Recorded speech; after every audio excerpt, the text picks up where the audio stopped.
My name is Shane McCalligan, and you're all very welcome. And I'm a student here in IT Tralee and BA for Outdoor Learning. And I just want to take a few moments to introduce my poster here today.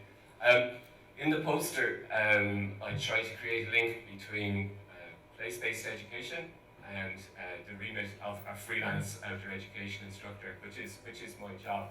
Um, this I suggest this link in the form of a model which freelance education instructors can use um, in order to, I suppose, give a place-based experience to their learners. In the three phases of an outdoor experience, that being preparation, delivery, and reflection. So the poster is going to take the order of, I'll chat a little bit about what a freelance outdoor instructor is, briefly visit what place-based education is, go through each of the 6 elements that I suggest as a place-based education model, have a look at 2 challenges that we might face when we introduce this, and finish up with a conclusion. So a freelance instructor is basically someone who travels from location to location delivering outdoor activities. They usually exist as a phone number on the manager of the table of some outdoor education centres, activity centres, clubs and national governing bodies. Generally they would be running skills-based programs for those centres. And because of this kind of vagrant style of lifestyle and moving from place to place, sometimes they might suffer from what we could call a denial of place. A denial of place would be something that's put out by Watchow and Brown when they talk about, in their book, about pedagogy of place. So a denial of place is basically people coming up and running outdoor activities, but not actually engaging in depth with the environment in that area. They're simply just using the environment as an amenity in order to facilitate an activity.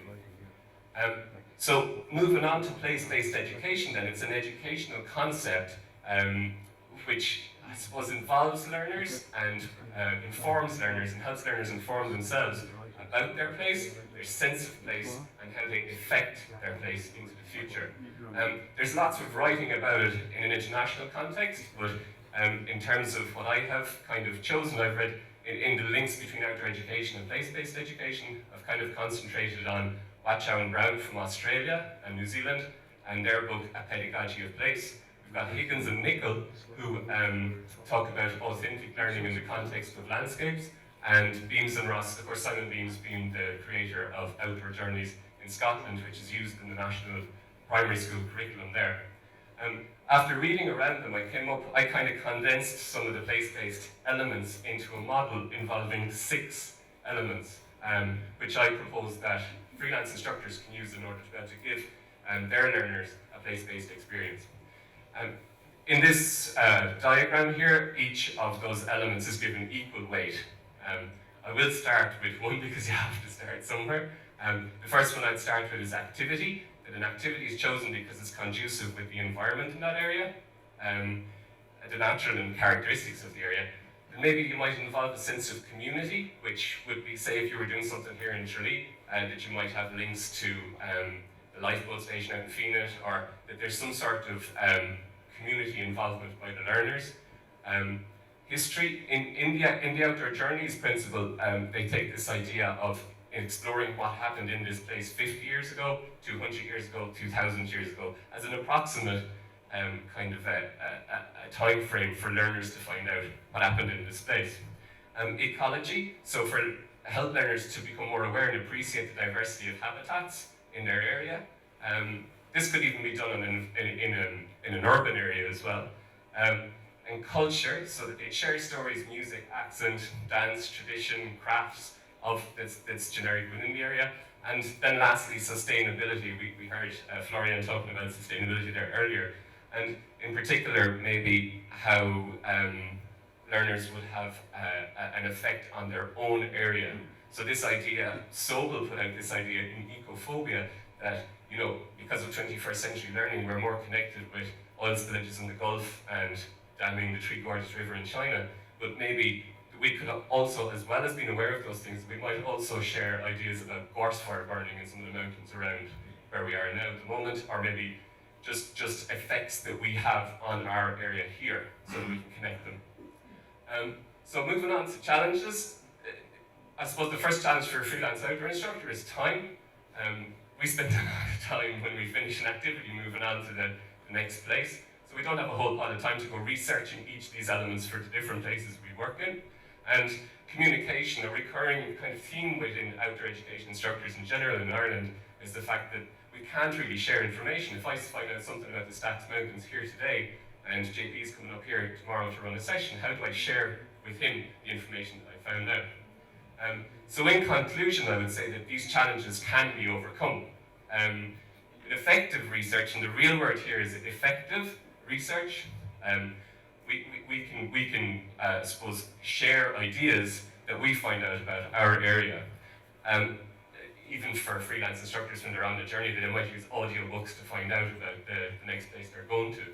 And we're still quite a small community of outdoor instructors, so it is possible still to share, to be in contact at the moment with other instructors in the area.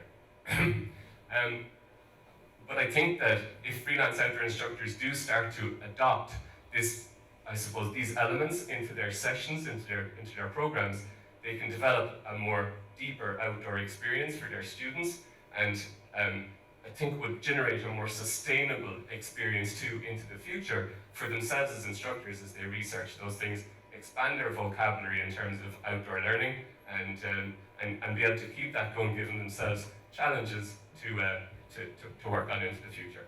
And that's my question.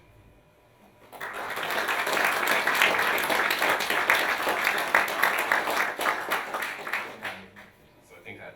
Yeah, okay folks, so this is our little microphone. So who would like to ask Shane a question?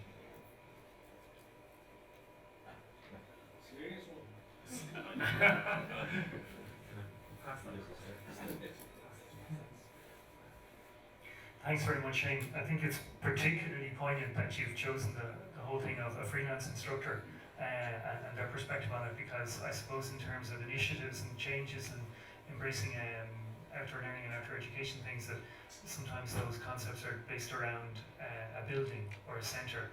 So I think it's really good that you've looked at that. What about the capacity for freelance instructors to actually communicate between each other in terms of sharing, like developing their individual practice, but sharing resources in terms of knowledge of a place? Thank you. Thanks, Thomas. Yeah, I think that there is a possibility for freelance instructors out there. At the moment in Ireland, there aren't that many. There are a few, but in terms of an international context, there aren't that many. So we tend to know each other. So it is possible at the moment to maybe create a forum using modern social media in order to share those ideas. So if I find out something unique about an area today, that I can put it on that forum and that other people can just come in and view it. And not just freelance instructors, other outdoor instructors as well. Okay, does anybody else have a question for Shane? Okay.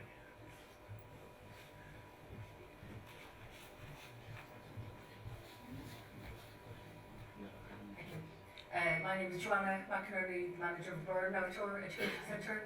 It's such a common treat, Shane. I think your work is fantastic, very interesting, and I think it's very, very relevant. But I think the time is coming where we or you start to regard yourselves as more than outdoor activity instructors. You've moved way beyond instruction. You're looking at being a tutor, being a facilitator, and I think collectively we have to start regarding yourself more than just an instructor, because that work is way beyond what an instructor would deliver. So it's seeing ourselves ourselves as more than an instruction we just skill-based. You're doing more than skills-based, you are doing more than skill-based stuff. So, tutors, facilitators, more than just an instructor. That's really what I would regard you as, really. Thank you. Thanks, Joanna. Yeah, I agree with you in a way. And also I think that, there was a lot of people nodding heads as I was starting to introduce some of the elements here. I think some of these elements have existed already in instructing in Ireland, but maybe, I suppose, the thing as a whole, for the place-based elements model as a whole, maybe they haven't put it all in. I know for myself that I would introduce elements of ecology, maybe definitely something about activity and sustainability, but community was a new one to me in terms of what I can do as an outdoor provider. So I think you're right, but I think that there is space for this in every manner of instructing, because it has existed in its smaller elements throughout the country.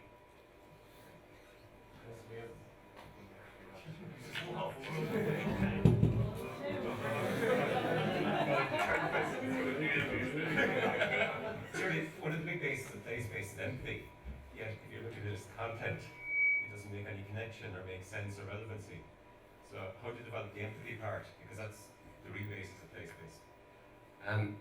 That's a really good question as well, coming from a freelance point of view, and it was one that I struggled with in terms of the challenges. Was me as an alien coming into an alien instructor coming into somebody's environment and trying to, I suppose, share with them their sense of community and their sense of environment.